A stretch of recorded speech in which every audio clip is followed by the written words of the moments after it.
তুই কারো মৃত্যু দেখো নাই? তুমি কোনো কবরস্থানে যাও নাই কোনোদিন?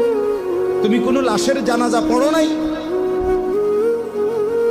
যে মানুষটা তোমার সামনে লাশ, সে কি একদিন হাত নাড়াইতো না? কথা বলে না?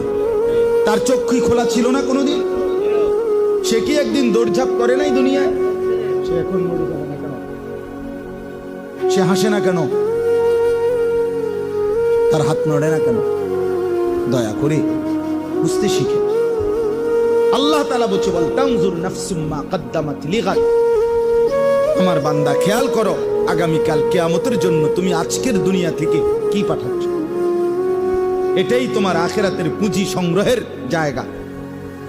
দুনিয়া এখান থেকেই আখিরাতের জন্য পাঠাইতে হবে। মা কদ্দামাত, হিসাব করো আখিরাতের জন্য কি পাঠাইছো।